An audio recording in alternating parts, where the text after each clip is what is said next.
pessoal, tudo bem? Eu sou a Débora Ferro, sejam bem-vindos ao meu canal, a mais um vídeo aí de dicas que vai fazer parte aí da nossa série de dicas preciosas para as tão temidas provas aí oficiais ou então para as dicas para o nosso dia a dia mesmo de uso da nossa língua, pessoal. A gente vai falar um pouquinho sobre a regência verbal. É um assunto que normalmente a gente acaba empurrando para debaixo do tapete. Quando nós estamos, então, na escola, no ensino fundamental ou no ensino médio, normalmente é um assunto que vai sempre sendo deixado lá para os finais de bimestre, de trimestre ou de semestre, ou mesmo para o final do ano. E aí acaba que a gente vê assim meio por alto esse conteúdo e acaba não compreendendo de fato a importância desse assunto.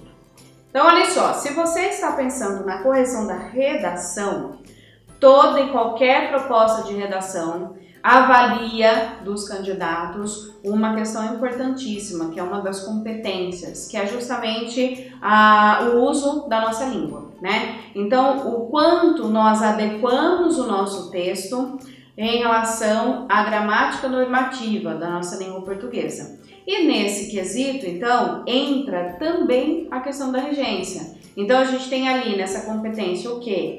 Ortografia, a gente tem acentuação, a gente tem pontuação, a gente tem concordâncias, tanto a verbal quanto a nominal, a gente tem as regências também, tanto verbal quanto nominal, a gente tem colocação pronominal e a gente tem, inclusive, a adequação vocabular, que é o léxico, né, da nossa língua, a escolha vocabular.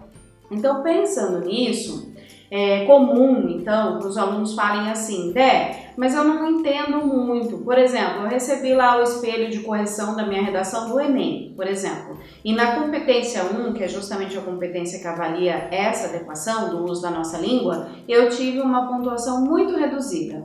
Só que quando eu olho para a minha redação, eu não consigo enxergar erros assim tão gritantes. Por que isso ocorre? Porque, vejam bem, para cada um desses critérios que eu fui mostrando aí para vocês, critérios não, aspectos que eu fui mostrando agora, listando agora, a gente tem pequenos descontos de pontuação. Então, de repente, de fato, você errou a ortografia de uma palavra, você errou uma pontuação, você errou 2 ou 3 concordâncias no máximo, você errou uma questão de regência com colocação de crase, por exemplo, você realmente trouxe um vocabulário não tão adequado para o uso formal da nossa língua. Então, quando a gente vai somando todos esses desvios, esses deslizes, a gente acaba tendo aí uma pontuação bastante diminuída. Então, a gente tem que tomar muito cuidado com todos os aspectos, por isso é claro que a gente estuda tudo isso durante toda a nossa formação escolar, então a gente vê todos esses componentes durante todo o nosso ensino fundamental e durante o ensino médio a gente lapida tudo isso e complementa com literatura, redação, interpretação de textos, né?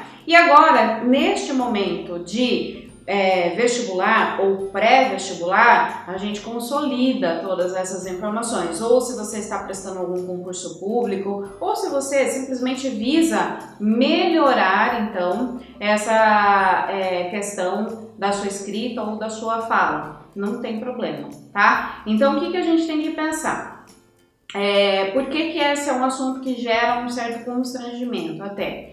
Relativamente, a regência verbal é um assunto simples, assim como concordância também. Porém, nós temos alguns casos particulares que vão realmente exigir da gente um nível de atenção muito maior e de dedicação também, isso é importante, tá? Então, um aspecto que eu vou abordar aqui nesse nosso encontro é o fato de nós termos, então, a polissemia dentro da nossa língua. O que é isso? É o fato da gente poder atribuir mais de um significado a uma mesma palavra.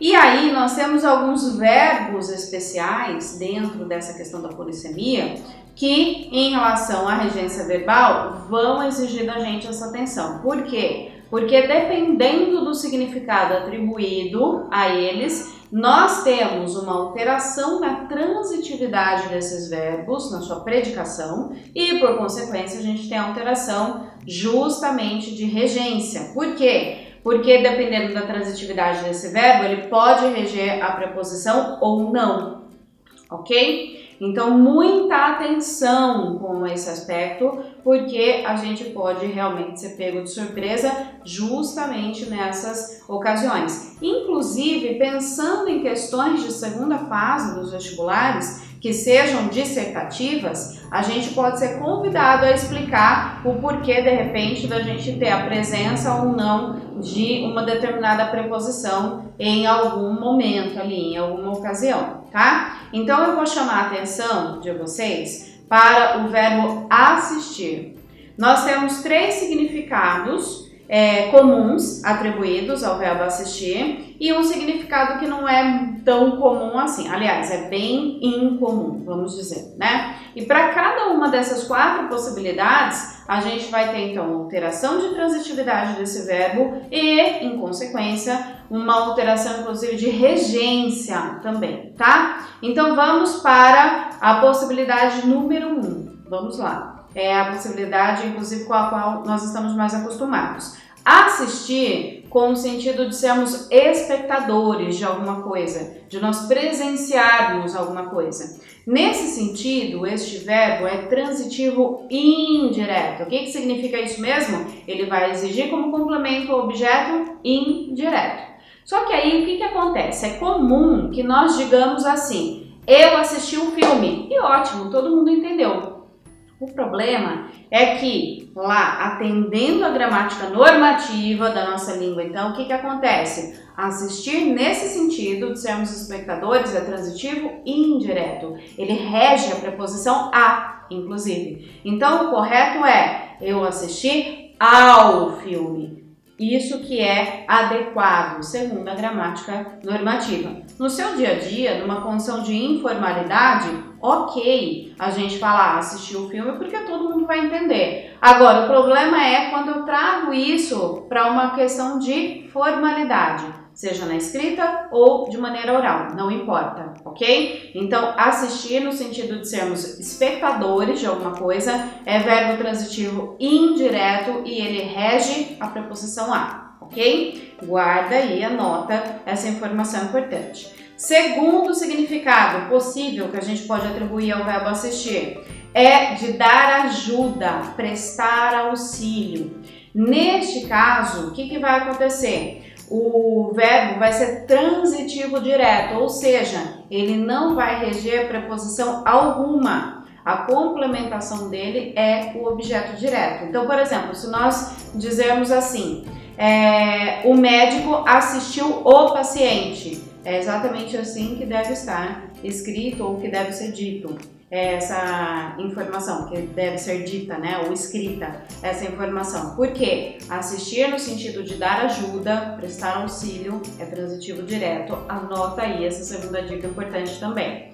Terceiro significado possível que a gente pode atribuir ao verbo assistir é de caber, pertencer, ok? E aí, nesse caso, ele é transitivo direto e indireto ao mesmo tempo, é o VTDI. Ele vai, então, carregar 2 tipos de complementos e um deles, obviamente, vai trazer, então, a preposição, ou seja, esse verbo vai reger a preposição a também. Por exemplo, nós podemos dizer assim, aos vestibulandos assiste o direito de estudar.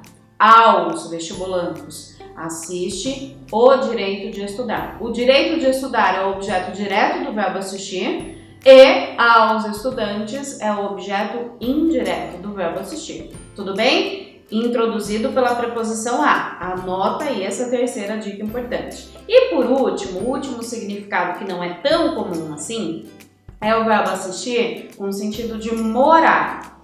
Aí, nesse caso, ele vai ser transitivo, vai ser intransitivo, perdão, falei errado, vai ser intransitivo e aquilo que a gente vai introduzir como informação vai ser justamente o adjunto adverbial de lugar, ok? E aí ele vai ser introduzido pela preposição em. Então, por exemplo, nós assistimos em São Paulo, por exemplo. O que significa isso? Nós residimos, nós moramos em São Paulo, ok? Maravilha, pessoal? Espero então que eu tenha ajudado vocês Me deixem saber se vocês estão gostando desses conteúdos que eu estou trazendo para cá. Claro que existe uma seleção aí maior de verbos que exigem essa nossa atenção e eu vou deixar aqui no box de informações para vocês quais são os demais verbos que vocês precisam olhar com uma atenção maior. E claro que eu posso trazer também esses conteúdos para cá, caso vocês queiram. Então, se vocês deixarem os likes, deixarem os comentários para mim, eu vou produzindo esse conteúdo, porque daí eu vou perceber que realmente vocês querem esse tipo de informação, ok? Então, eu espero que vocês tenham gostado e que a gente possa se encontrar nos próximos vídeos. Um beijo para vocês, tchau, tchau!